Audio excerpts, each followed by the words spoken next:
What's up, Lego Geek? Good morning, everybody.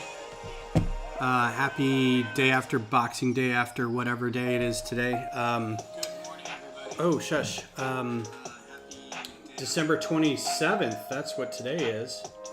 Hope everybody's doing well. I'm just going to get right into it. I don't really have anything extra to talk about. I will say that I got this set for Christmas.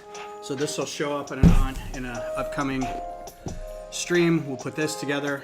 I'm sure it'll be very exciting to put all those 1x2 grilled tiles in tan. I just cannot get away from tan. I think I'm cursed. Good morning, Kodiak, Julian, Dave. Good morning. So yeah, let's just get right into it. So this is where we are. We got most of this one side done. There is a downside to this. These little bits on the bottom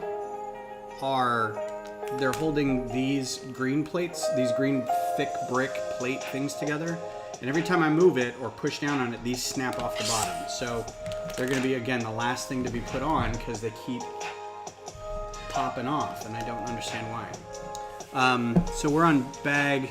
Hi, Glenn. Do you like the shirt? Thought I'd pimp our group a little bit. We are on bag 18 of box 2, and I had to close the pages. So, and in one of the bags, I got a handful of these guys, and I don't know what they're for because I only used one of them. I'm sure they'll show up for later builds. So let's do this. Put this over here. Put this somewhere. I don't know where to put this yet. So this table space is at a premium now because there's just a lot going on. So yeah, we made one of these sections, and these sections are they're just gorgeous. They're really well put together. They're very solid, as you can see. They just look neat. They are repetitive, but because it's such a bit of work to get each section done, and they're slightly different, each one, it does give it a little bit of like you're not actually doing repetitive work too much. So, RIP your headphones.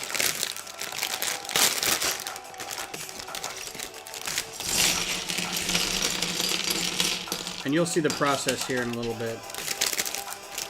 Got 2 more after this, and I'm hoping that it gets a little more varied than this. I keep waiting for the exciting part. I think I've already passed the exciting part.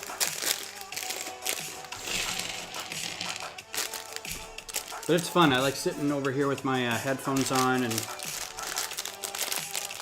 just kind of zoning out.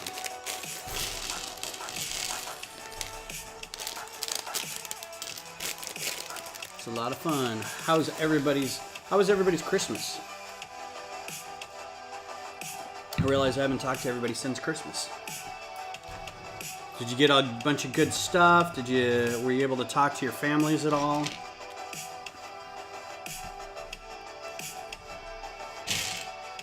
I did a Skype call with my brother and sister-in-law, and then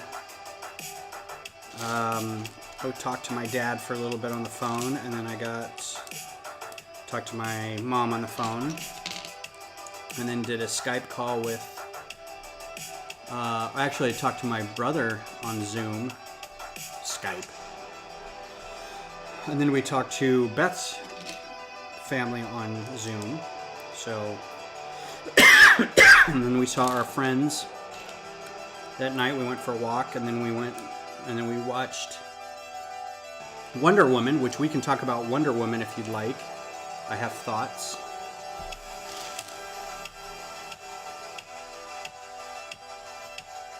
I plan on leaving this together at least for a little while, Glenn. I don't really have a place for it right now. I might... Yeah, I don't know yet. A lot of these tables are going to have to be used in a couple weeks, so I can't just leave them on the tables. I'll figure it out. I'm sure I can just put it on, like I can clear off the kitchen table for a little bit because we never used the kitchen table. I'm going to use that space for a bit, but that has to be cleaned off. I have a week of vacation coming up, so I have a list of things I need to do, and that's one of them, is to figure out how to reorganize all this. Got some shirts and a shotgun. How was yours? Pretty good. I got the Empire State Building. I got the Colosseum, obviously, but that was a known thing. I got a nice cast iron skillet to cook with, so I went ahead and seasoned that. And did it wrong. I put way too much oil on it, so I have to redo it. Which means I need to buy a metal scouring pad. Got to see the kids on Yule, so that was fun. Yeah, it was nice. Got Beth a bunch of left-handed stuff. This year we actually opened a few gifts from each other. The last few years have been, hey, let's go on a vacation and treat each other to that. So that's our vacation gift to each other. So this year was a little different.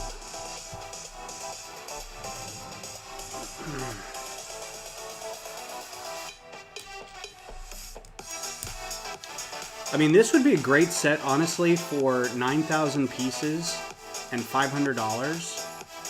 This would be a great set to get 2 of, because there are a lot of great parts in here. I mean, just looking at this, these are great. These corner tiles. These are, you get hundreds of these. These are great. You get a lot of these joints if you were doing any kind of like mech work or small mech work. These are good shoulder elbow joints. A lot of arches, a lot of 3x plates, a lot of dark tan colors, you know, rail and jumper bricks. I mean, it's a good part selection. There's a lot of these. It's a weird color, that dark yellow or dark tan. So it's almost worth getting just to have as like a parted out thing, which I don't know that I would actually do, but it was yeah, well, this is 550, I think. But yeah, for the number of pieces, the thing is they're all very small pieces. You're going to get a lot of the 1x1 plates and the hollow 1x1, and then a lot of these, and a lot of 1x1 bricks, just a lot of 1x1 stuff. And you can see this is a large amount of pieces, but they're all very small. They're, you know, cheese wedges and 1x2 slopes and that kind of stuff. And it's a Lego design. It's not a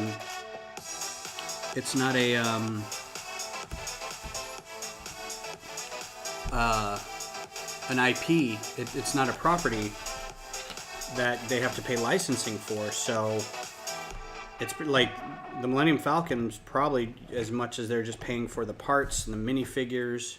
Not even the minifigures, but there's a lot of specialized parts. These aren't that specialized. They're different colors, but there's no, like, I don't think there's a ton of unique parts. I mean, you get a whole lot of these guys. You know, that's really good. You get a lot of these, like, olive green tiles. And there, did you hear that? Did you hear another pop? That was another one of those plates underneath popping off. I just don't get what... Maybe the table is curved and it's trying to settle into it. That's my guess. I'm going to try to put it together on the bigger table over there when I move it.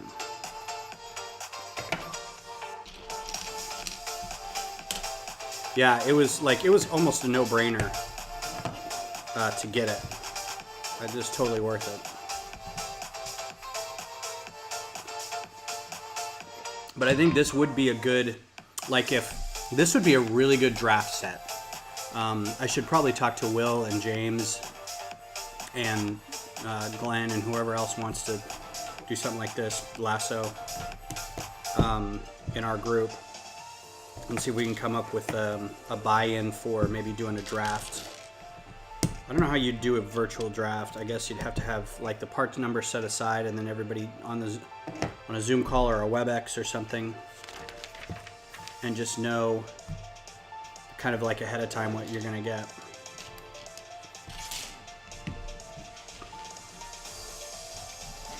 But yeah, this would be a great draft set.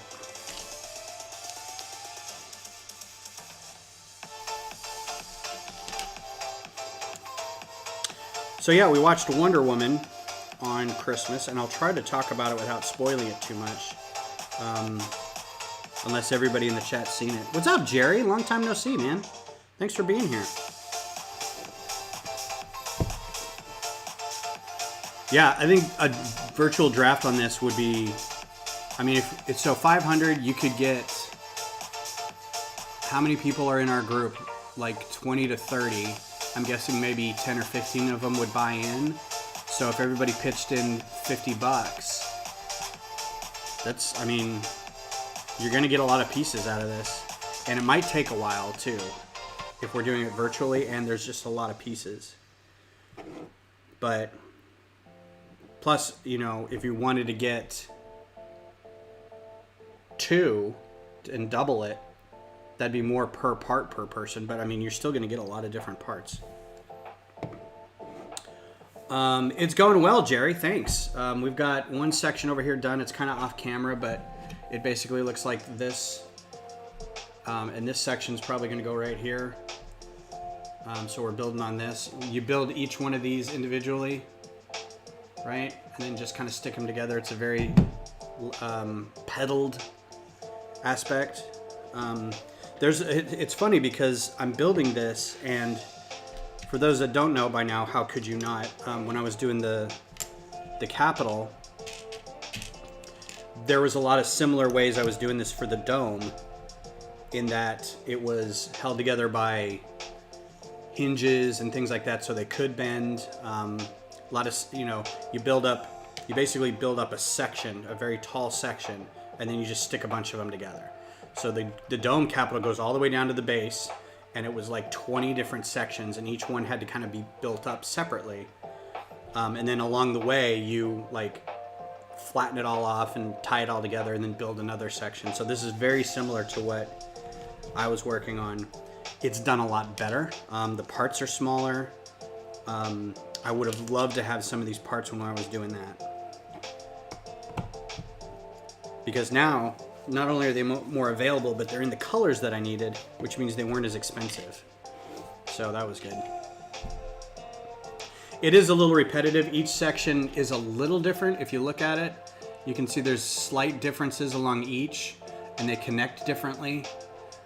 So you can't, it doesn't get through one section and go, now do this 80 times. So it is a little repetitive, but there's like 3 pages where you have to keep, you know. Plus, it's nice to kind of see the resolution when you get to the end of it.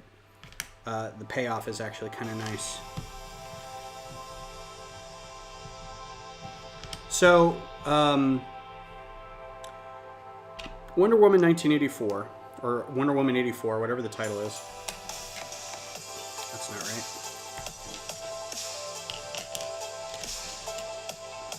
Oh, that was right. Okay. We watched it with some friends on Christmas Day, and I was really, really excited about this movie. Like, just could not wait for something fun and good and happy to end 2020 with. You know, you ended up on an upswing with being able to talk to people and getting some Christmas presents and doing some Lego and maybe a nice movie, and it was cool that they released it on HBO at the same time so people could see it. See, these pieces especially, those like corner jumper pieces, those are choice. I really wish I had some of those when I was doing the Capitol. I will say it wasn't a bad movie, but it was just not a great movie. It's 2.5 hours, and I think a good half hour that could have been knocked off. There were some choices that they made that I wasn't really on board with. There was a lot of fun. There was some, like the opening scene was great. The action was pretty good. Pedro Pascal crushed it. Like, he dialed it all the way up. Kristen Wiig was really good as well. There was just some writing that wasn't great. Some plot, the way what choices they made to get from where they needed to be to where it ended up, just seemed. I remember looking at my watch a couple times. My phone, looking at the time a couple times. And I guess it did enough of its job that we're still talking about it. Like, our friends when we watched it, the next day we went for a walk and we were still talking about it. But I think we were talking about it in this sense of we really wanted it to be good and we were waiting for it to be really good during the movie, and it just kind of never panned out. But I think even among the four of us, a couple of us probably liked it more than, like, I was just kind of like, okay. I mean, I don't even think it was as good as Aquaman. To me, the DC movies go like the first Wonder Woman and then Aquaman and then like everything else. Maybe Dark Knight. Dark Knight's pretty good. I'll retract that. Dark Knight's very good. And it's got this weird, because the first one is very empowering, female forward kind of thing. And this one felt like it was still trying to do that, but it was shooting itself in the foot as it was doing it. Like, it was trying to make statements, but in the same time, it was relying on these awful, awful tropes, and it wasn't really addressing the tropes. One of the tropes is, and this isn't going to spoil anything, but because, but it's the nerdy girl. All she has to do is fix her hair and take off her glasses, and now she's gorgeous, and everybody wants to be her. And it's like, and they don't really address it. They don't go back and go, no, this is not right, or this is a bad thing for us to be thinking. They just roll with it. They lampshade it and go, yeah, we know it's an issue, but we're not going to talk about it. And it's kind of, yeah, it was awkward. There was a lot of cool things that happened, and I think there was some things that, if they would have followed through with a couple things, like, there was a lot of abandoned threads too. A lot of things got brought up and then just never talked about again, or they happened and there was no reason for them to happen a certain way. It was, I don't know. I had a lot of problems with it. Beth had a lot of problems with it. I think we all had different problems with it. Hers were very much female empowerment issues. Mine were a lot of like plot issues, and female forward issues kind of thing. Downtown Diner, right on, man. That's a neat looking one. But overall, I was just kind of like, and there were some scenes that just took entirely too long. Like, I was like, okay, we get it. I know what's happening here. Move on. But some scenes were really good. It was like this weird thing of like, wow, that totally kicked ass. And then 5 minutes later, you're like, oh, what did they do? What was this? I don't know.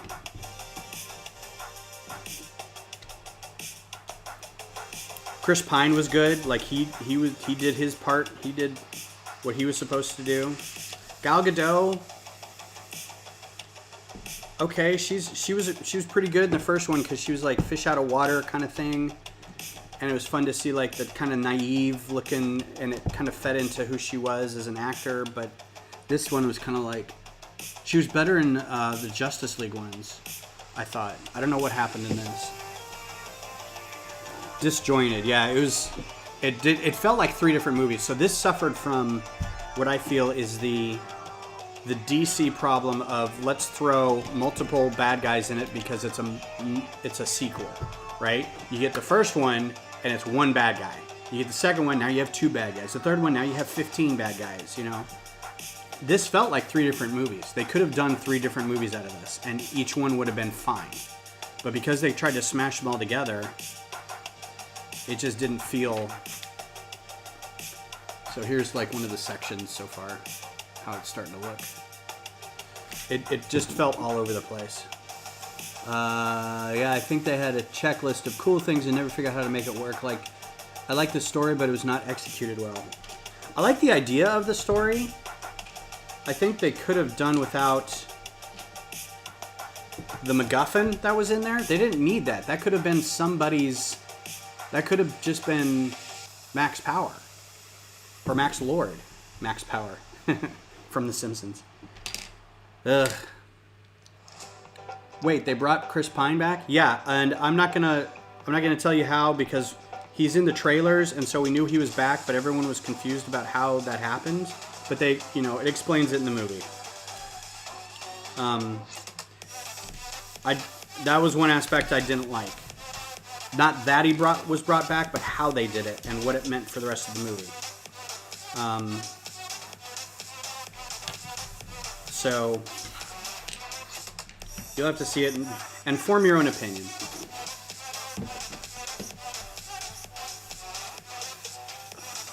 Realize I'm not really building on camera. I'm gonna move this a little bit.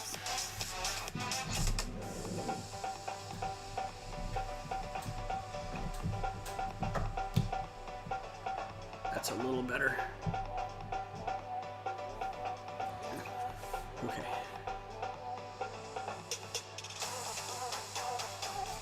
Yeah. Well, and you get you understand once because I was like, wait a minute. Is he just frozen like Captain America? When you see the trailer, because he's in the trailer. And it's the same reaction. It's like, he died in the first one. So it explains what happened, and I won't get into it. It's very comic booky, what happens. So see, this is how it's all hooked together, is it's got those ball joints on the insides, so it can get that nice little twist.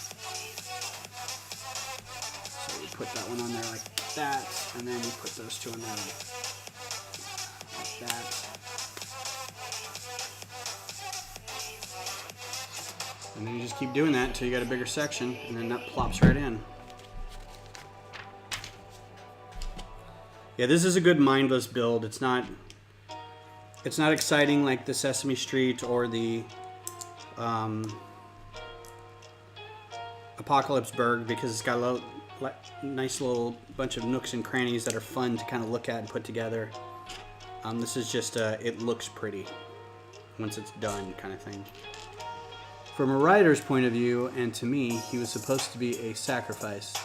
A Pyrrhic victory symbolized an understanding that being male who supports his feminism's risk was worth the while. Still building that thing? What's up, Scott? Yeah, still building it. I did a lot of work off camera too, so this is, and I'll probably do more work today when I'm done streaming, but I got some other stuff to do. Recording our podcast today, episode number 2. If you haven't checked it out, I think the link is in the description. For those that don't know, we're doing a podcast about the Canadian teen drama Ready or Not. The podcast is called Here We Come, a Ready or Not podcast. So yeah, check it out if you like putting stuff on in the background and don't mind hearing people talk. Kodiak, I totally agree with what you're saying, and I think you're gonna, because we all agree with that. That's how it happened in the first movie, and I don't think you're gonna like the way they handled it in this one, because it sort of, I feel like it neuters that a little bit. But again, I don't want to color anything. Form your own opinion. Watch it. There are people who I know watched it who were like, "That was amazing. That was a really good movie." I'm like, "Okay, all right." And then there are people who are like, "Suicide Squad was better," and I'm like, "Okay." So this is all over the place, really, is what you're saying.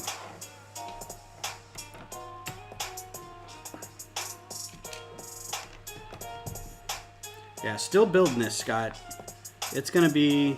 Somebody told me it was a 20-hour build. I don't think I'm 10 hours in, but maybe. And I still have 2 boxes left after this. And so the other 2 boxes are going to be the other 2 sides of this, I'm guessing. But the other 2 sides of it are also going to be taller. So it's going to have stuff on top of these, I'm guessing. In fact, these are probably all going to go on here like this. Something like that. Because I got a handful of them for I don't know what reasons.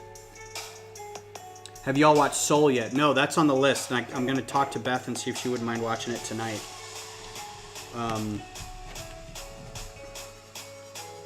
Because I remember you saying you should watch that as a palate cleanser. So, and I do want to see it. I also haven't seen Toy Story 4, so I may want to watch that soon too.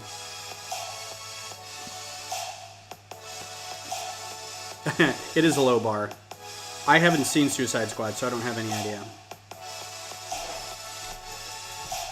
I was gonna say something. Oh, so that was Christmas night. Last night we were gonna watch So I Married an Axe Murderer and then A Knight's Tale, but they took A Knight's Tale off, which we've all seen. I think only one person hadn't seen A Knight's Tale.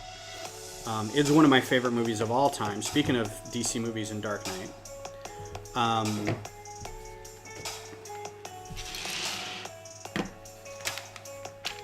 So we were going to do that, but then we saw that they took it off Netflix, so we're like, I don't want to watch that. So instead we watched Guns Akimbo.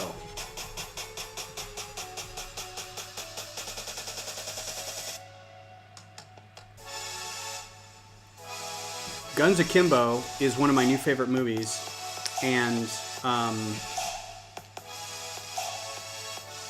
Daniel Radcliffe can do no wrong. Like, we just recently watched Swiss Army Man, and just so much fun to watch.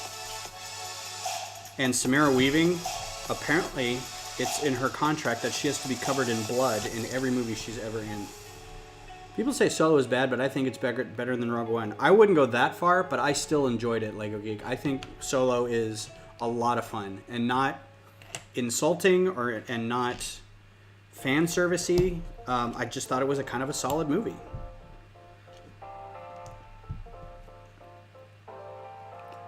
Yeah, I really liked both of them. We're going on a Star Wars binge this weekend because Beth watched it as a kid and it reminds her of Christmas. So we put on the original trilogy on Christmas. Started the prequel trilogy, but I realized that I had it on in the background and she wasn't watching it. So I'm like, well, I'm not going to do that to anybody anymore. That's just terrible. So Lincoln got a small set of the 4+ Legos from Santa, and James got the Baby Yoda from Lincoln and me.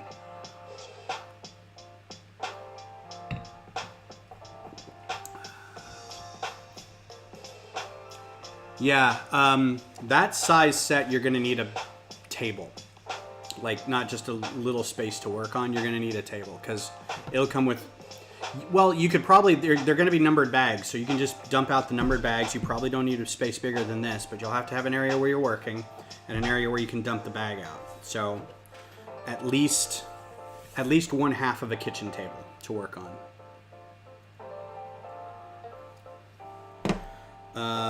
Let's see, where was I?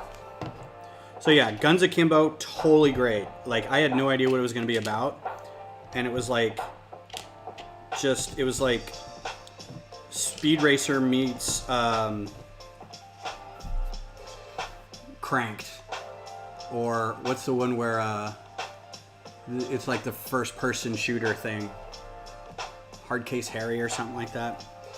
It felt like one of those. Just a lot of fun. And Daniel Radcliffe's delivery is amazing. Like, he's really grown as an actor, and I love it. I'm here for it.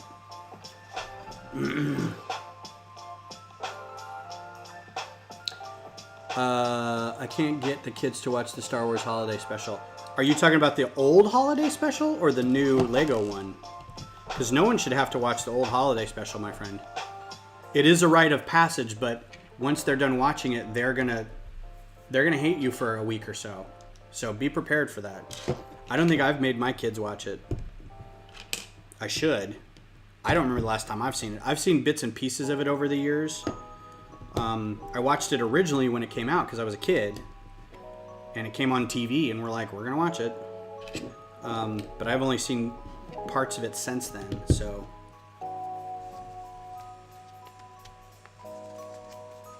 Hardcore Henry, yeah. I haven't seen it yet, but I want to. It looked really fun.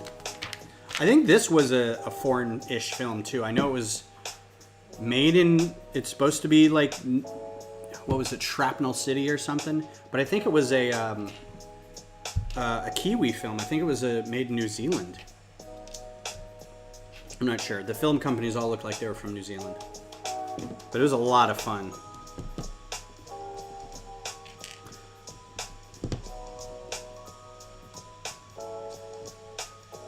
Oh, times 2. Let me do that.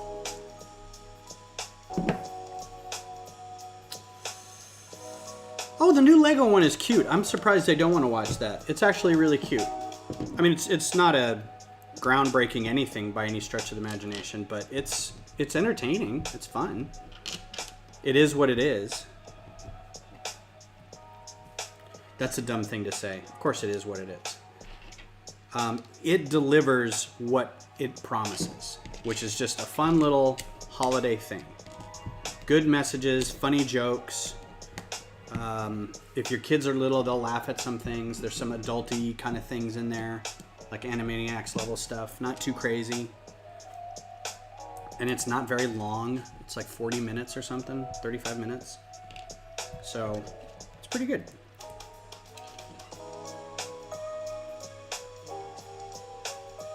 That is on my list, Kodiak, the hardcore hairy ones.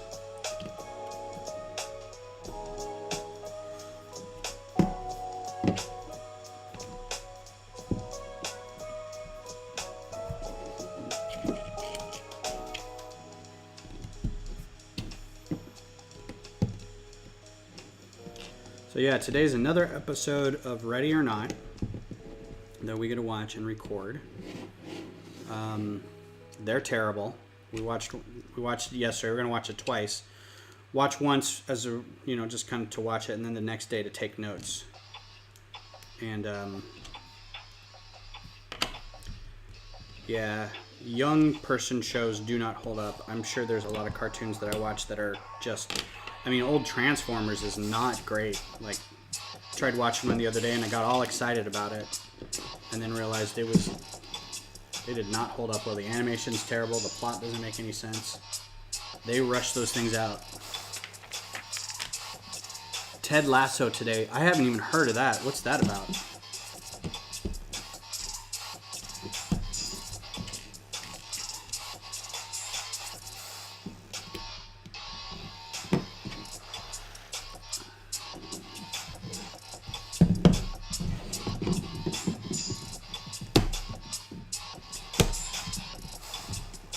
Hooray! That is the end of this book. So now we're on to box 3 of 4. Oh, you know what? I don't know what happened to my knife. Give me 1 second, y'all. Apple TV, Jason Sudeikis. Oh, okay. I will be right back.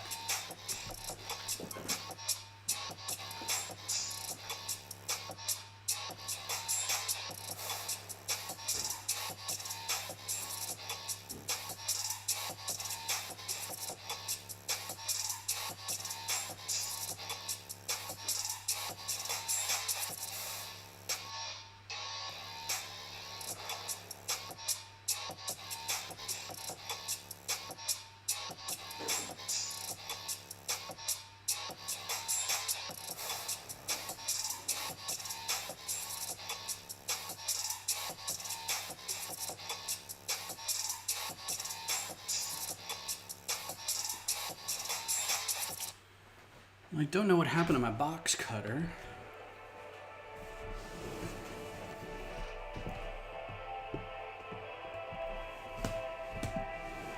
And a knife in a storm.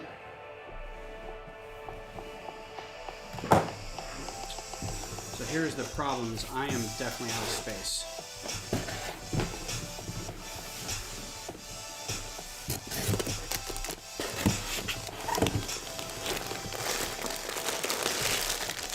I can't wait for the Apple TV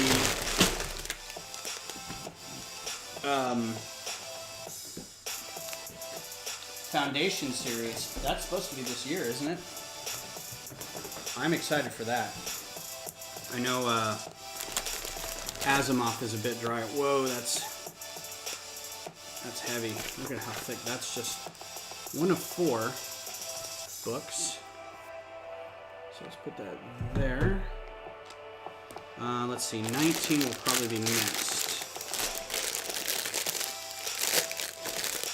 Sorry for the crinkly bit. I'll try to put these in order so I can just grab them.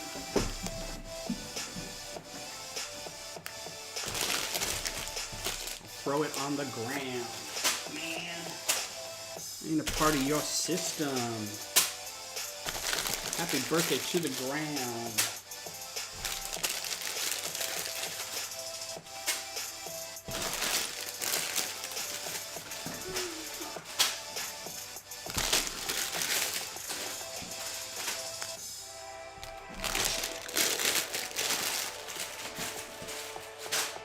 Erica, we saw James or Link singing "Purple Rain."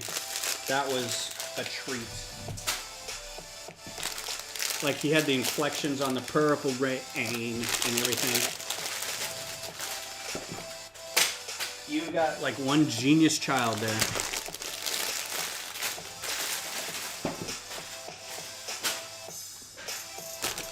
Wow, 28.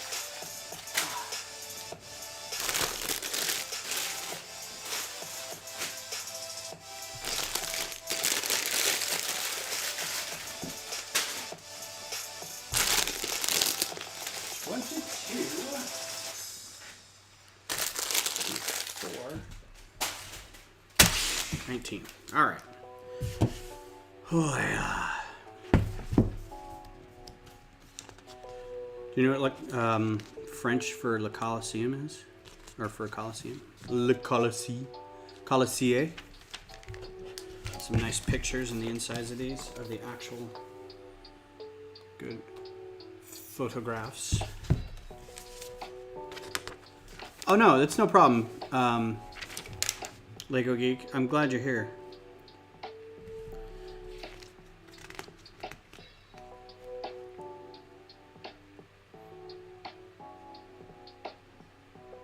Hey, here's something. If built to scale, this Lego Creator Expert model would actually be lower in height.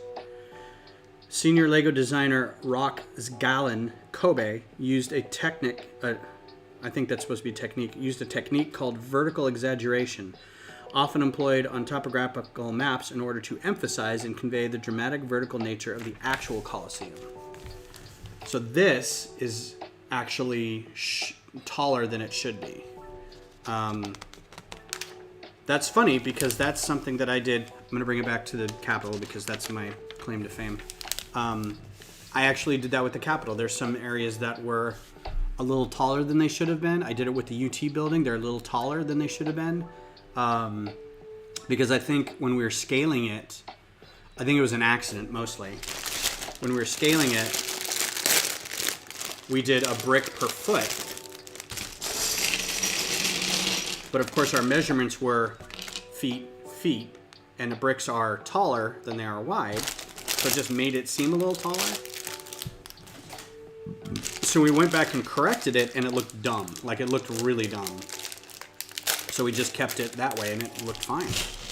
And the Capitol was a little the same way. I think it's a little taller than it should be, scale-wise. Like it's not an exact measurement. It's close, but it's not exact. What's up, Mr. Hinkle? Thanks for being here on a Sunday morning. Hope things are well for you. Thanks for the Patreon Christmas card. It's funny because we did a Christmas card as well, and it's a thing I drew, and so we got it in the mail. It's just postcards from Vistaprint, and we have a thing where I put Christmas cards on a door, in like a pantry or something in the kitchen, in the shape of a Christmas tree. So as you get them, you fill out the space. And I put one up the other day that we got in the mail, and Beth looks at yours and goes, "What the heck is that?" I'm like, "That's Kevin's art. It's his drawings from this doodle stream." She's like, "Who?" I'm like, "The dude." And so I explained it. She's like, oh, that guy.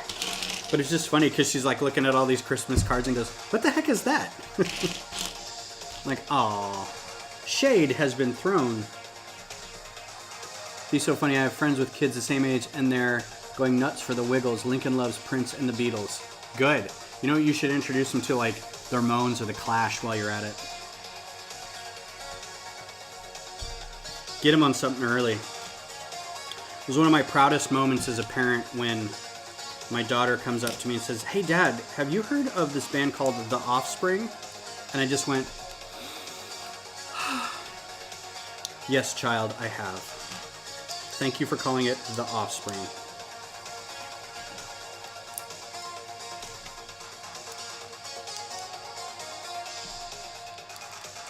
To be fair, my kids were really into the Wiggles too, but it was like a short burst of wanting to like watch that.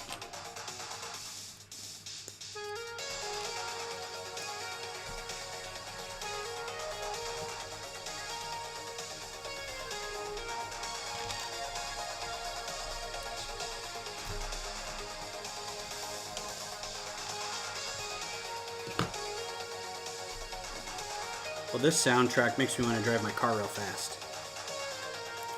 So who here is going to start their Lord of the Rings Two Towers at like 9:21 or whatever it is, so at midnight? Oh,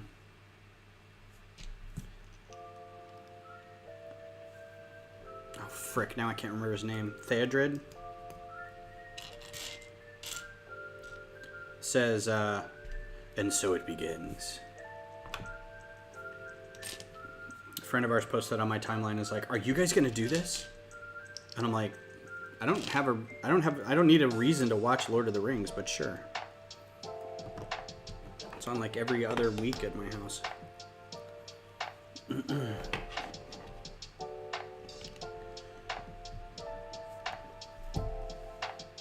Yeah, exactly. And it was fun because I got to point out a couple of the things. I was like, well, I suggested that one, and I suggested that one. And she's just kind of like, okay, I don't know what any of that means, but okay. If you like it, you're good.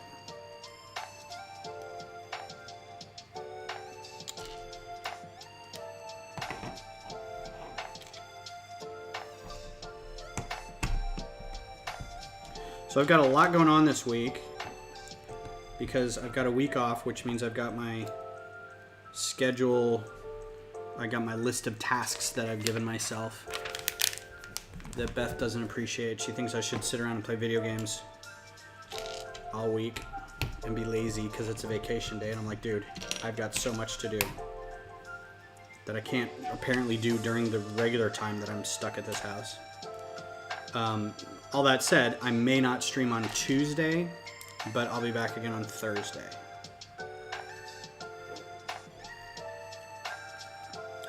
And I'm having a little bit of go-between with the lady who I was going to do some artwork for, because I quoted her a price, and the price was pretty high, but I mean, it was for like more than 30 drawings, and I'm like, that's going to be a lot of money.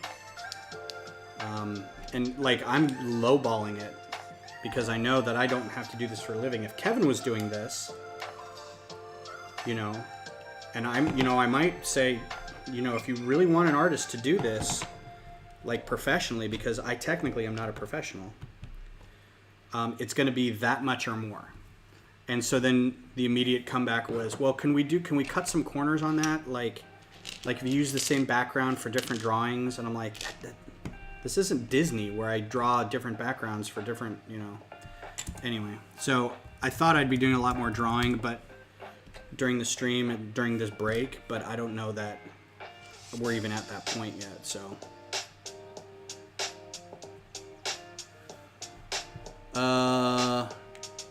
Lord of the Rings brings back memories of going to the movies with my dad over Christmas break. Yeah.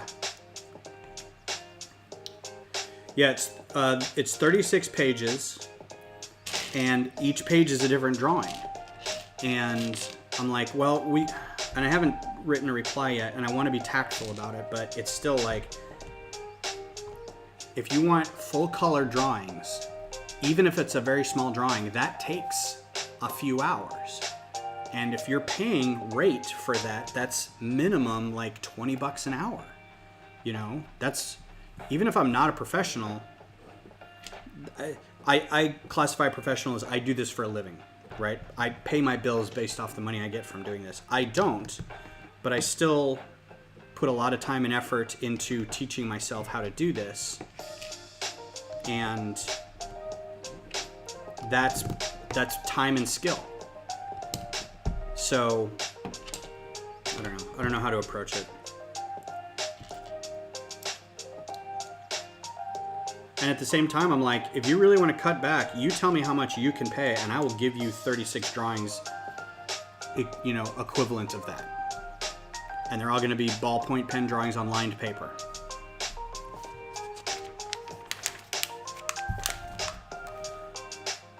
Oh, thanks, Kevin. I would like to do more drawing streams, but I don't. It not being my income and my primary way of expressing myself lately, I just don't know what to draw. You know, what I would be drawing for. Like, I don't have the muse to draw anything really right now.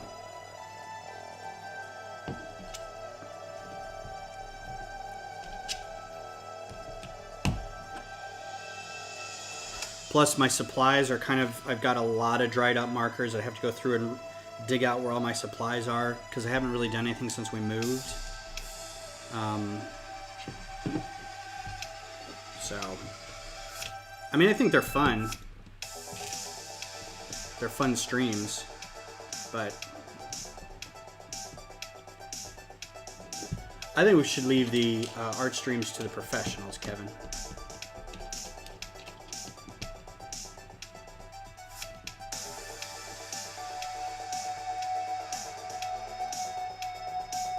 Yeah.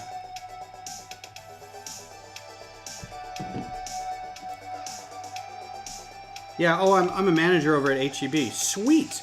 Can you just... How much for, like, a shopping cart full of groceries? Well, whatever the price is on those groceries. Okay, but you work there, so, I mean, obviously you like doing it. No, I do it because I'm good at it and I get paid to do it. And, you know, the client is... I won't say it's a sob story, but it's... She basically... did this as a gift to someone at the time. Like, she and her boyfriend were writing it, or she was doing it for her boyfriend at the time, and then somebody backed out and they didn't want to, like, publish it anymore or something, so the person investing in it backed out, so now she's paying it for herself. And I'm like, you know, I get that sometimes stuff like that happens, but I don't know you. Like, if you were a friend or a family member, yeah, I would consider the friends and family rate a little bit, but I really don't know you. I went to school with your daughter 20 years ago, and we're all different people now, and it's great that she put you in touch with me. I can put you in touch with a bunch of other artists who are going to charge you, you know, 36 drawings. That's like, I mean, it's minimum $3,600. I just...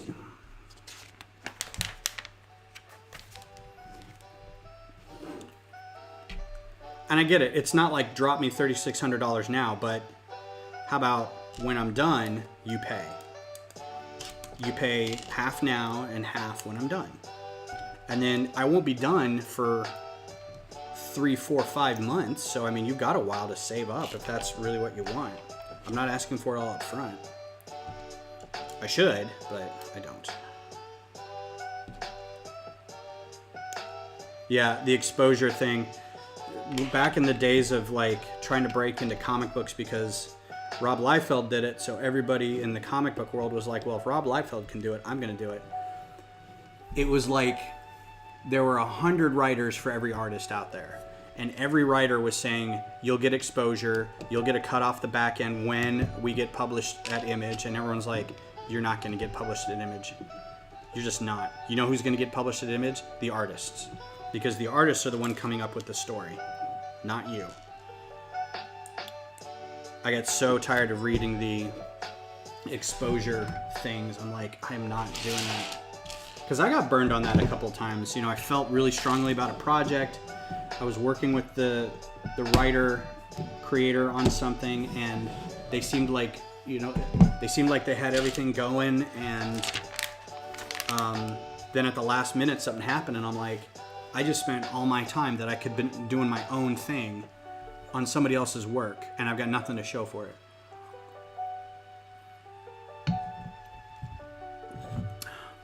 To be fair, when I was in school with her, Kevin, she was kind of like a big sister to me. So I feel like, but I don't think I ever met her parents. But that doesn't matter. It's like I've had school friends approach me and ask me to draw stuff, and they're like, we'll pay you. And I'm like, yeah, you will, because,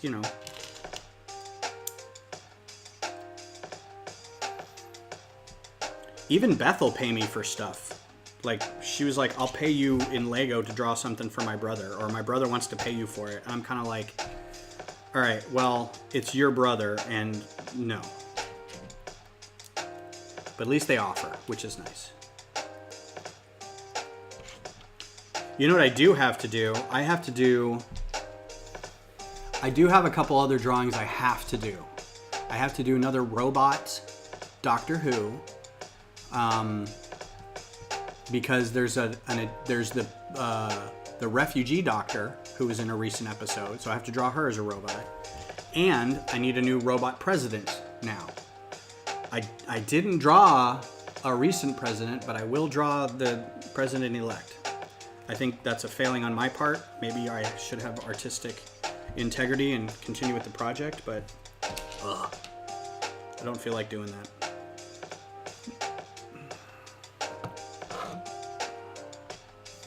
But that's it. That's like all I can think to come up with.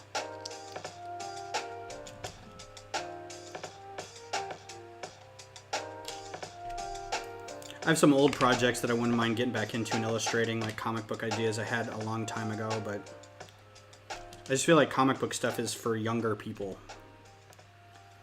Like people who are willing to give up a lot to work that many hours to get it done.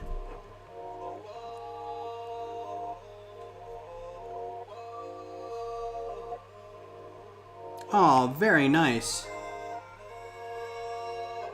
You did the exact same what? Sorry, I was kind of half talking and I don't realize what I did.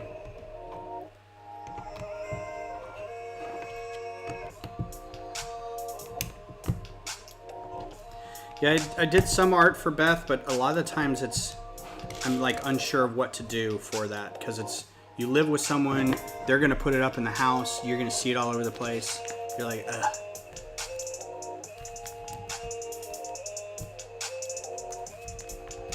Yeah, I agree. Yeah, and that's a self-imposed thing too. I'm like, I can't do it.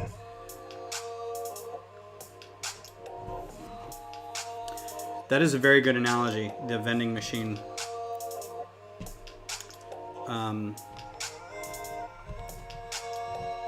Analogy. And here's what I don't mind. I don't mind people coming at you and saying, this is exactly what I want, and it's weird, and I'm going to ask you for some weird stuff, and then they go back and forth, and they're like, they change their mind a lot, but in the end, they're like, they pay you for it. It's like, that I don't mind, I'm here to help you realize your vision, but I'm not going to do it because you have a vision, I have my own visions, and honestly, I'd rather be working on those, so there.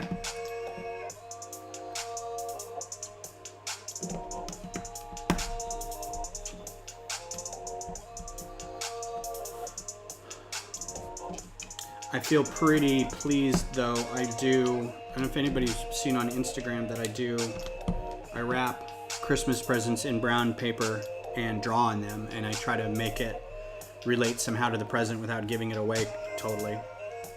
And my daughter did for a while. My son has kept everything that I've ever done for that, and he's got them in frames on his walls and stuff. It makes me a little tear up a little bit. It's very, very proud moments. Because that's like the one time a year I actually really crack down and do stuff. So it's nice that somebody keeps it.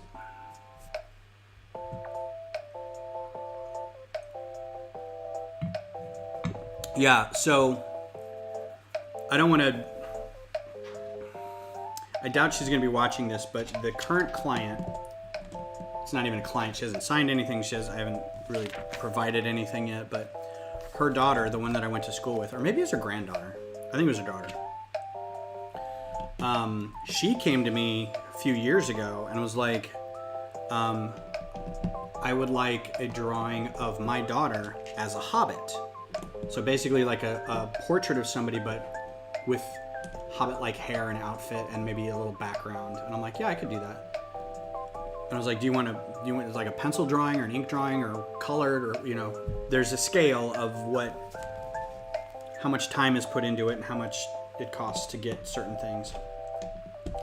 And so I was going back and forth with her, and I will say that I may not have nailed the likeness of it enough for her, but there was the stipulation that it had to be a full body shot, right? So it had to be head to toe because they wanted an outfit, but they wanted it at a certain size. So imagine drawing a full picture, but they didn't want it any larger than 8.5 by 11 or something like that, like kind of small, especially for a full body shot. I'm like, okay, well you're not going to get a whole lot of, I'm going to do my best to give her the likeness of her, but at that size, it's not going to happen. She's going to look like a generic female. I'll try to give her, you know, the same nose and the same eyebrows and stuff like that, but at that size, I was like, do you want me to draw it on something bigger and then reduce it? Because that would be easier. She's like, no, I don't, because that's a different cost and all this kind of stuff. I'm like, okay, well, I'm not really going to be able to nail the look very well. And she kept coming back saying it doesn't look like her. And I would do drawing after drawing after drawing. And after like 5 or 6 drawings, she's like, you know what? I don't think this is working out. I'm like, oh, okay. Well, I just spent weeks doing this and it wasn't, you know, ugh.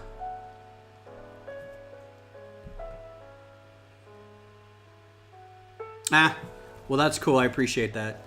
That was a long time ago, too. That drawing was a long time ago. But yeah, I don't want to sour the experience with her mom by saying, well, you know, your daughter didn't like my drawings. But to be fair, she's the client and she is the one who says, yeah, I don't like where it's going. And I'm glad that at some point she backed down and went and said, you know what, this isn't working. Let's just call it. I'm like, okay, well, I'm glad I didn't spend any more time on that. I'm sad that I wasted some time and some of your time doing it, but at least we stopped. But it's that kind of weird, you know, they just assume automatically that things get done.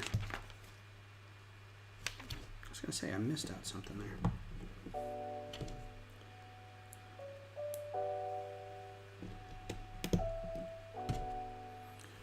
Extra piece. And this is... Yeah, I already did all that. So you can see on some of these, you can see where the joints are, right? Along the bottom there. But then this one doesn't have one on the bottom, right?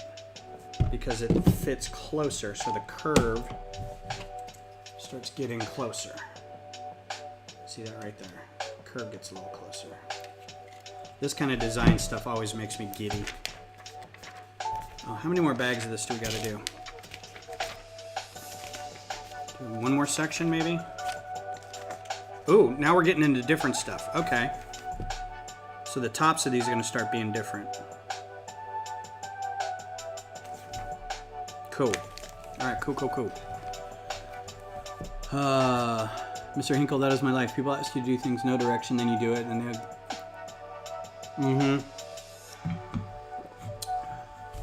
I mean, I do IT work, and I get that from my boss.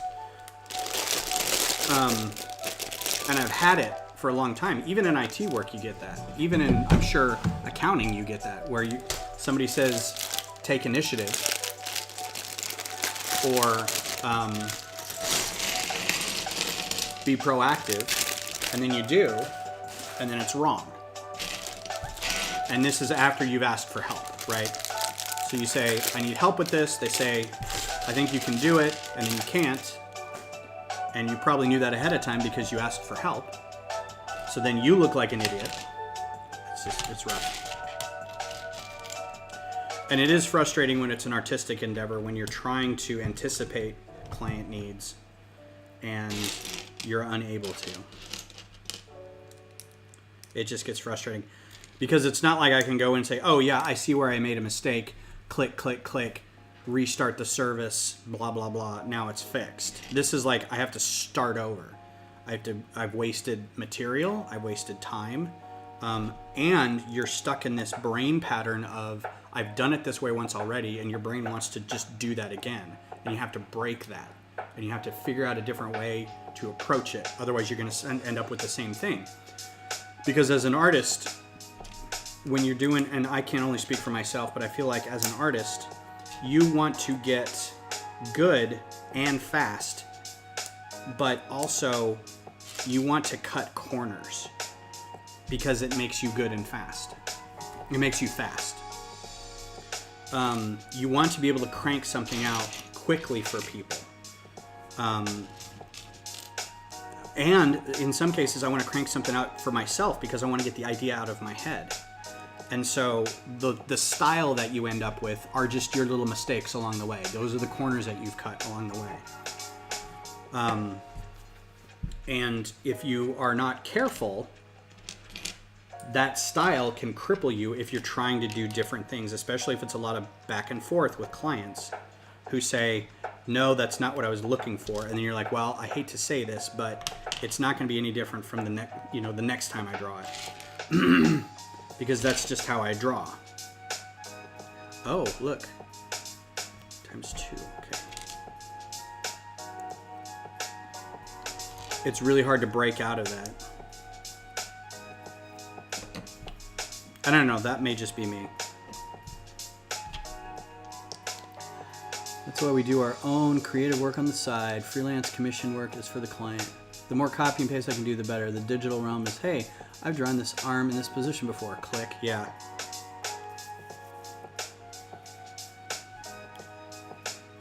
And you can see that in comic book work especially. You're like, you can totally tell that artist because they always draw faces like that, or they always draw somebody in that position.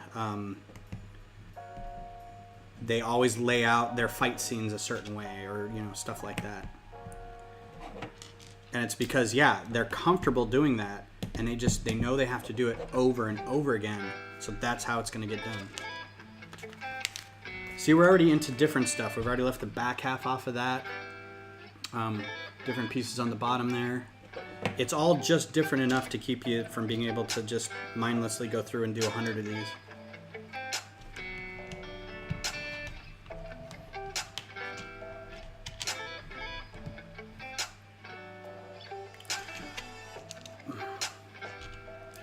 And that's the other thing with this current client, to speak to Kevin's copy and paste thing.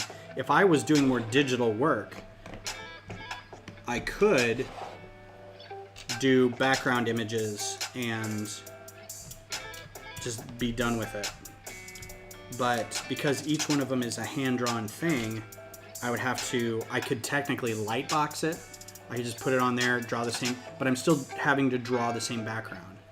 Otherwise, I have to manually draw something and then cut it out and put it on the background like I work for Walt Disney in the 30s or something. Otherwise, it's all a new drawing.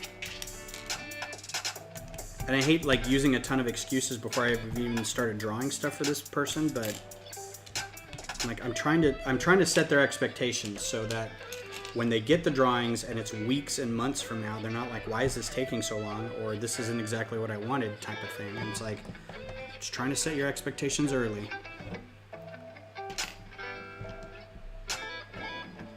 because I don't want to have to do double or triple or quadruple the work because there was a misunderstanding early.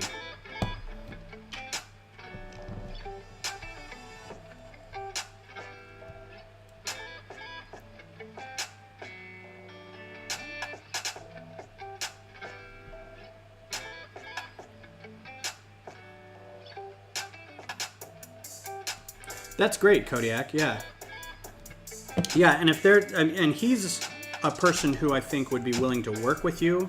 He's less of a client and more of a he's like the master artist and you're the sous chef kind of thing where you're still working within his realm, but you're just helping him get done. You're like a bullpen artist. You know, or an in-betweener, or another thing where there's a master and sort of not apprentice, but a somebody who helps fills in areas where the original artist has sort of moved on to other things, but still needs help getting it done. And to be honest, is offering a way for other people to kind of get involved, kind of like an internship almost. And I think that's very cool of him to do that.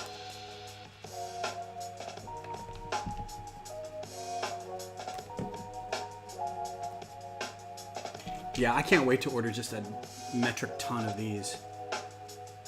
I can totally use these on microfighters. In fact, I needed one the other day for my TIE shuttle.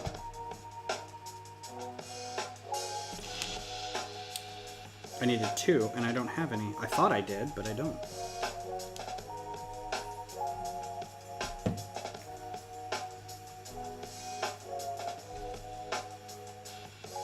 So, Kodiak, that reminds me of hearing the first time that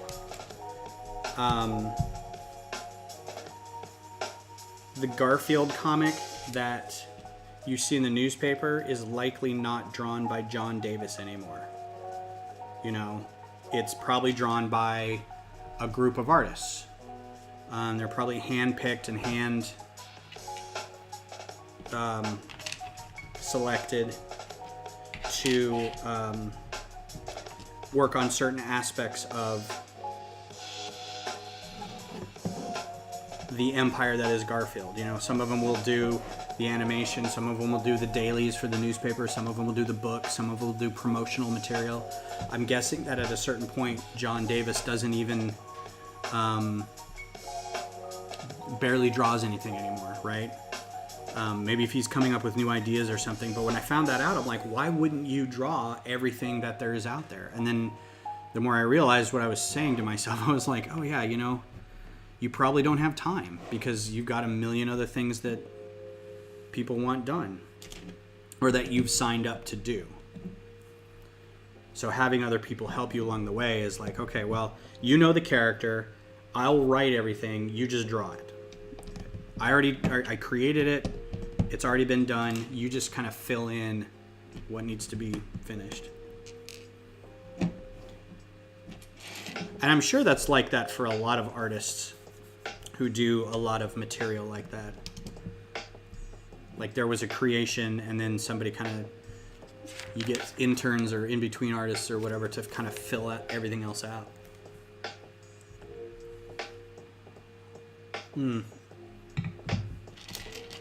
This step right here, where you've got these two and then you've got the jumper, and then this goes on top of that jumper, this 3-piece, would have saved me so much of a headache. Oh, I just don't even...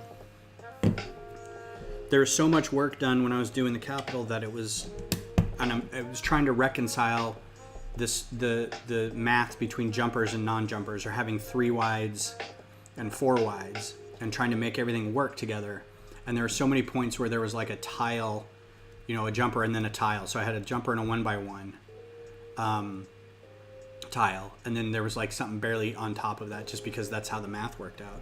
And you know, if I were to have these kind of like the 1x3 with 2, oh, that would have been so great. I should I feel like contacting them and saying, hey, do you mind opening that case? There's been a lot of new parts coming out in the last couple of years, and I really just want to redo that whole thing and just see what they say. And then be like, no? But come on, please. I got ideas.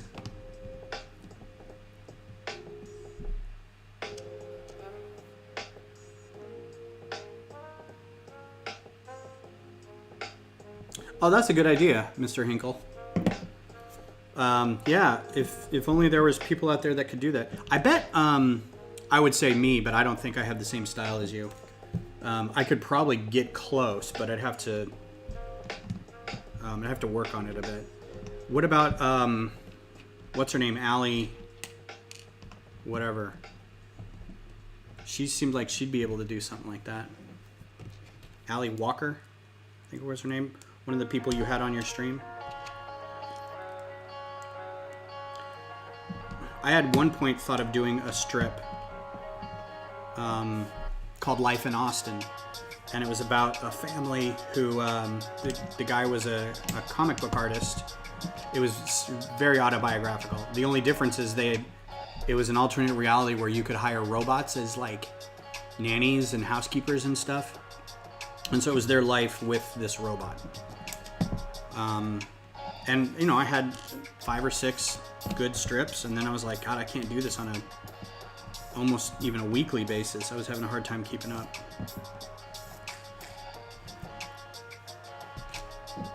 But it was fun coming up with the ideas.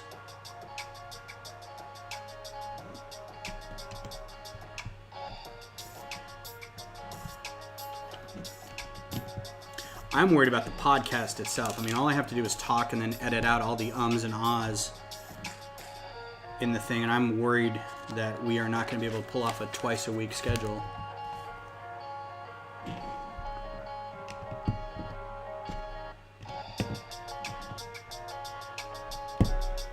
Which is what I'm doing right after this, in about 20 minutes.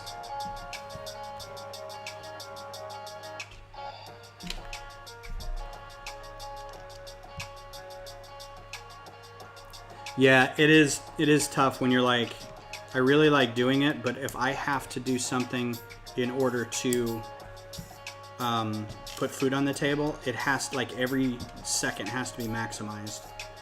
And as much as I like doing this, it's not bringing anything in.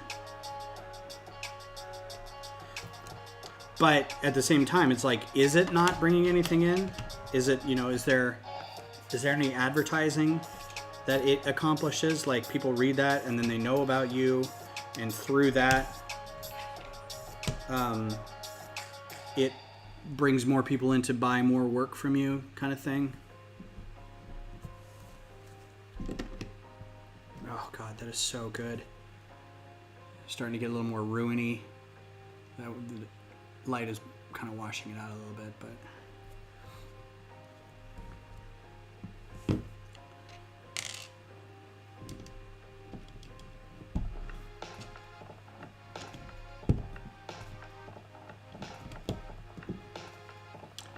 ooh, did I miss a... This is too big of a piece to be left. I feel like I missed it somewhere. There's that one.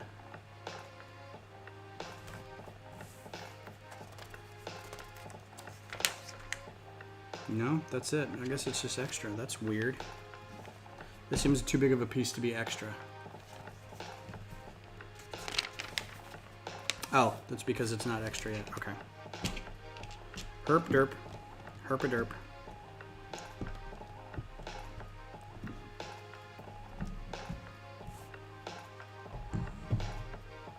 Yeah, well, the dead air is in between the ums and ahs. Beth has a speech pattern that is anxiety level speech pattern. So she fills the air with ums and ahs. And I don't take out all of them. If it's like leading in, like right into something you're saying, it's fine. I'll leave it in because it's conversational. But the when you're talking and you go so that I completely cut out. Earth. Okay. There we go. Put that guy in there. And I'm assuming it's just a big collection of these guys again. Just a big pile over here. All right. Uh-oh. Sounds like something was under there. Aha! You guys get to see a curved assembly being put in. This would be nice. Be so nice.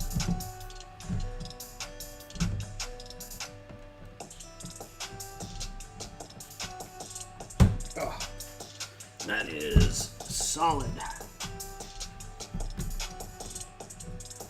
Very good, very good, very good. Let's see if I can move this so everybody can see it. Oh, burp, burp, burp, burp. So this is where we are now. So the next bit of bags are going to be the exact same thing, only it's going to be taller. It's going to be raised up. That's going to be great. Can't wait. But yeah, so here's the...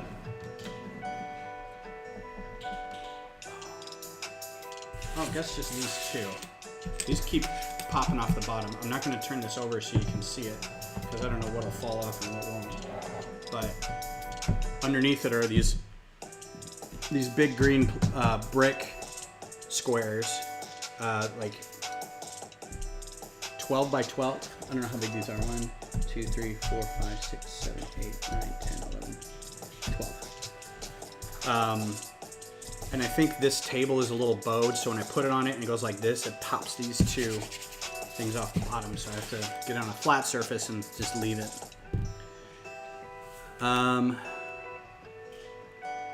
Yeah, I'm trying to get a little bit professional on videos and stuff and sound.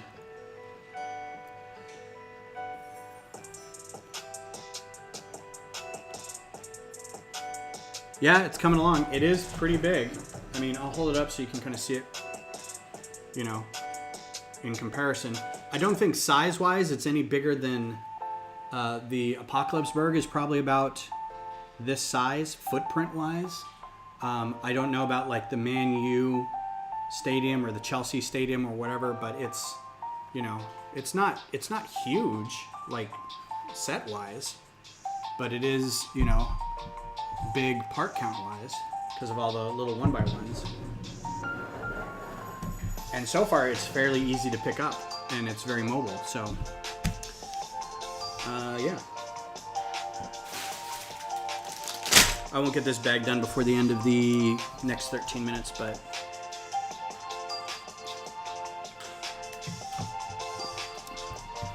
Insta, it's only got like 15 posts in 2,000. Wow. Yeah. See, I was actually thinking about splitting off, because Dave did this, Kodiak did this, where he's got an Instagram account that's just art or just Lego or something like that. And then a personal one where he can post pictures of cats and dogs and whatever. I'm actually thinking this week I might do that.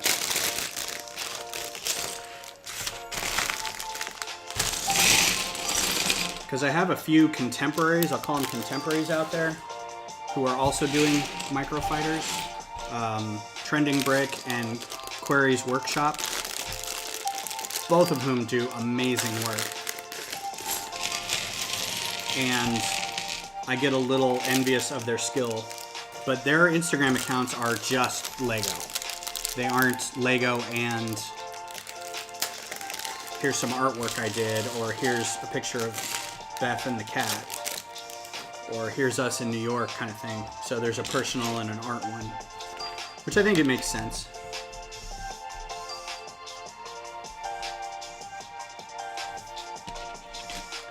Hi, baby. Hello. It's coming along. Yeah. How many more bags do you have? Well, for this box, I have 1, 2, 3, 4, 5, 6, 7 more bags. Just for the one box? Just for this third box, and then there's a fourth box. So the next half is going to be the same, but it goes up. So it's going to be a little taller. Cool. Yeah. It looks great. It's fun. I'm having a blast. Good. Thank you again. You're welcome. Are we ready to record after this? Or watch and record? Yeah, probably should. Yeah, we can talk about it. Okay.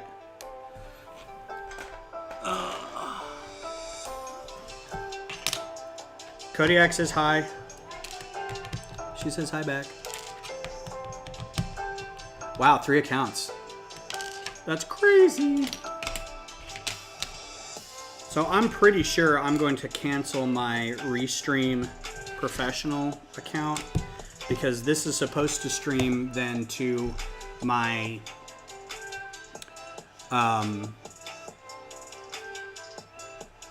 Facebook page, my Ben's Brick Designs Facebook page, but I don't think hardly anybody watches it from there. I think Erica joins in once in a while. I think my friend Jeff has jumped in.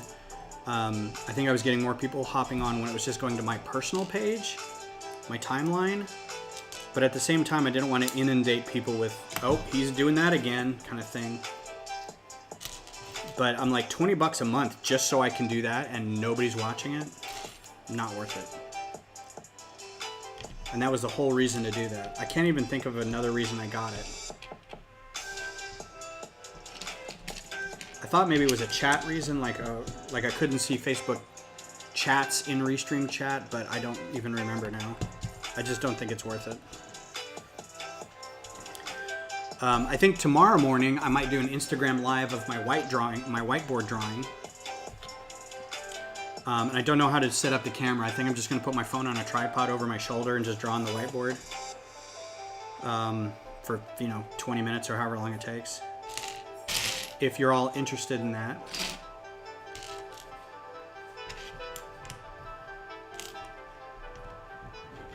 Those are fun. I mostly do them for my job, for my work. My job. It's not part of my job. It's just, I do it for the company so people can see it because I think they like it.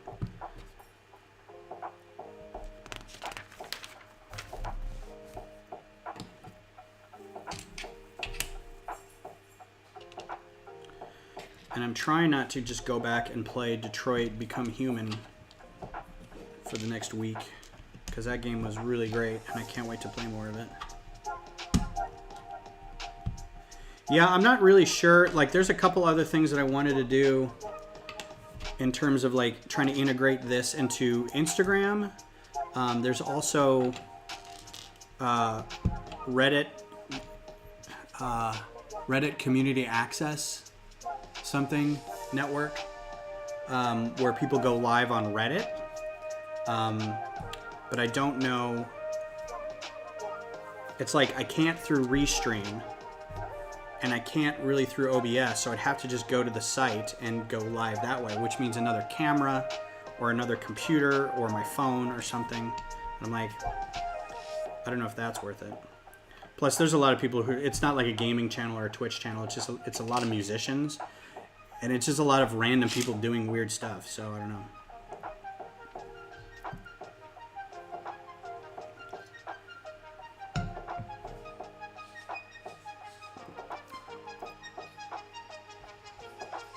Make sure to save the vid to your phone after you finish live. You only get the option right after it finishes. You can't go back and download.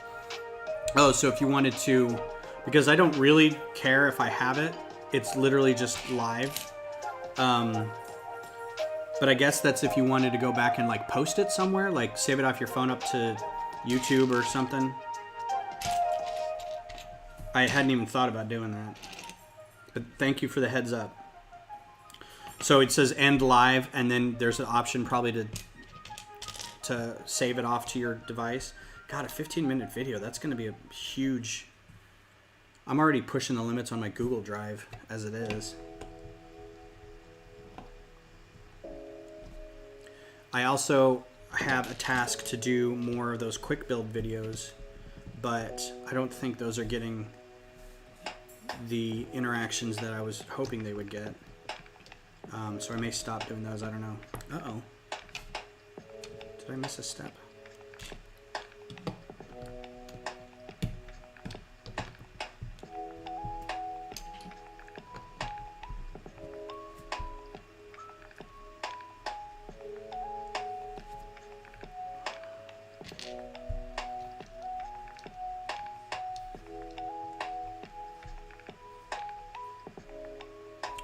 Okay, good to know. What questions do you have about OBS, Scott? Like in general, or just doing something specific?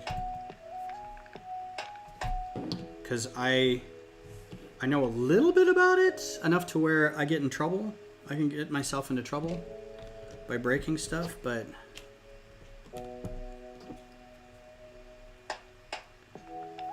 that's the one thing I do like about restreams, about using OBS versus like going to StreamYard or Restream Studio, is I can have multiple cameras. You can't really do that with, you can switch between cameras. Like you can go into the settings and say, hey, move between this and this, but you can't really just have two. You can, but it requires you having another thing log into the site and doing it. It's just not like you can feed two different video options in. So that's why I'm sticking with OBS for a little bit, because I can do this kind of setup. I also want to rework my overlay, so I've got stuff on like the top or bottom that's got socials and stuff. Although that's in, I don't know. It seems like a lot of work for like very little payoff. Like I don't really care, honestly, but I just want it to look good.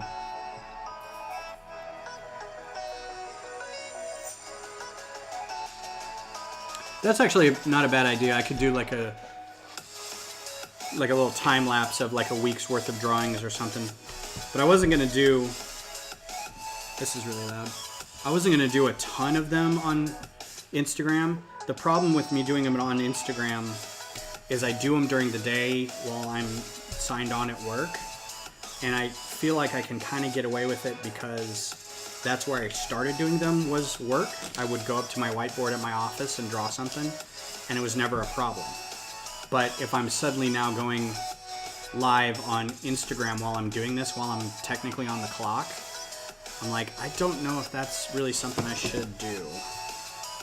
So I haven't sorted through the ethics and the whatever of doing this yet.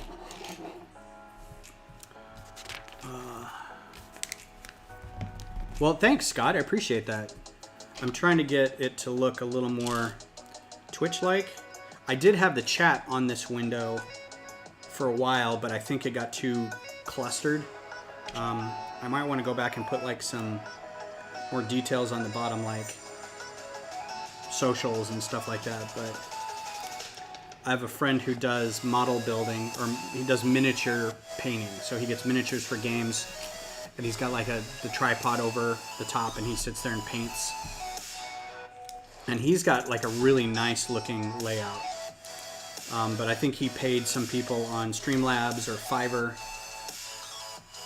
to get him a nice stream set up, because it looks really great. I'm like, most of these are just images that you can cobble together in Photoshop or GIMP or something. I'm just lazy.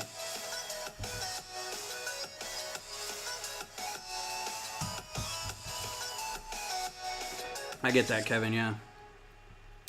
I don't know why, but I'm not a speed build fan. Okay, cool. That's good to know. I like doing them because they were kind of half speed build, but half also talking about the Star Wars lore of it. So giving a little like, here's this ship, how it exists in Star Wars, and did you know kind of thing.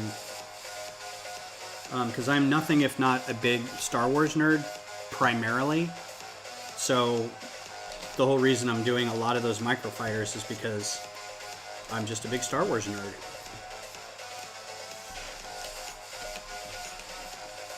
So to be able to talk about them is kind of fun. But to be honest, some of them don't have a whole lot to talk about. There's very little information about them. Or then you get something like I did the design for the ITS transport that you see at Galaxy's Edge. And basically, there's not a whole lot about that ship. But I did a microfighter for it because it was a set Lego did.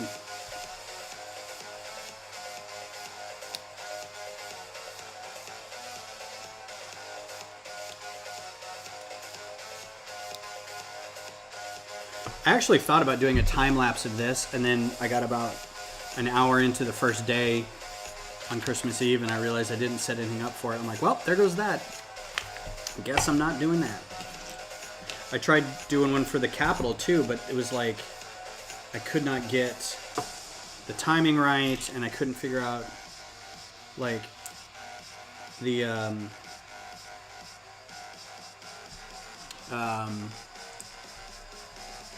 frame stop kind of thing, where it's like, how much time do I delay this if I'm just doing a little bit of work on it, or how much work am I doing on it?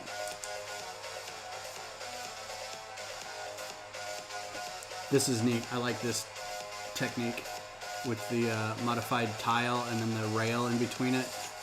That's really cool. Very, very cool. Cool for buildings like this.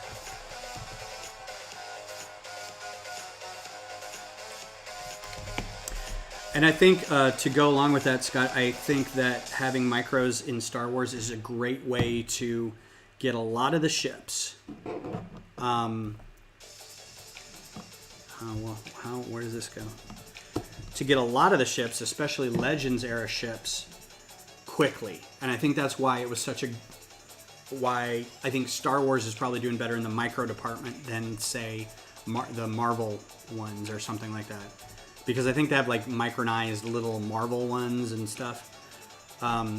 Because there are so many ships in Star Wars, and really that just overlaps that? There's not a... oh, no, there is. Okay. There isn't ever going to be a really good way to get all of those spaceships done by Lego. So to have them microfighter size is great access for everybody. Like, everybody's going to be able to get one because they're cheap. And it's a great way to get figures, you know? You get a cool little Star Wars figure plus a little set that you can build. I think everybody wins, and it looks cute. And the more I do it, the more it's going to be the... now that I'm getting to the point where I'm running out of actual Star Wars figures to put on these, it's going to be, look at this custom figure I got from this group who makes custom minifigures. You should visit them. And this minifigure is now more expensive than the parts it took to build this set.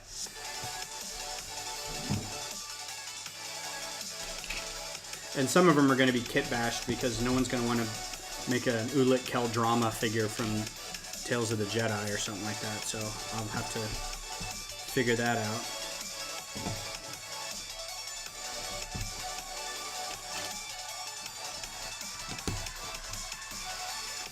You mean you don't like Thanos riding around a Micro Infinity Gauntlet race car? No, I don't. I think it's dumb. I don't care. I think it's fine. If you like it, you like it.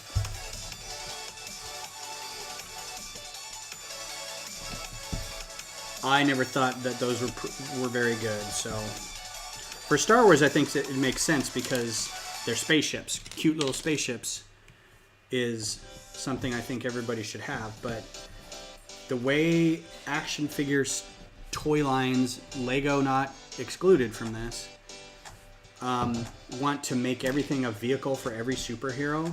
Like, does Spider-Man really need a motorcycle or a car or a plane? Isn't his whole thing that he can kind of go anywhere he wants? And that's not a failing of Lego. That is a failing of just toy design and marketing and cash grabbing and stuff. They're just like, Spider-Man needs a helicopter. It's like, does he really? Does he really? Hawkeye might need a helicopter.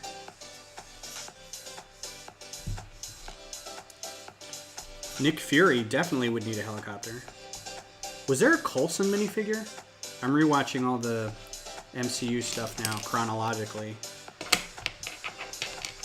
I'm sure there's a Coulson minifigure. I need to get that.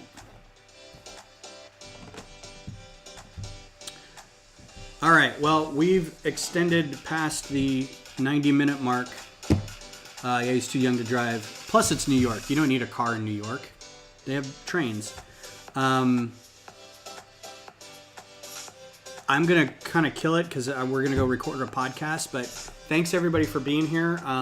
If I do something Tuesday, you'll see a thumbnail about it on YouTube or something. Or I'll post about it on Twitter and Instagram. But Thanks everyone for hanging out. Kodiak, thanks for being here. Scott, good seeing you. Appreciate you hanging out. Mr. Hinkle, appreciate you being here. And hopefully we'll see you guys in the world, in the universe, online. And I'll look out for everybody's stuff. So take care, and we'll see you guys next time. Peace.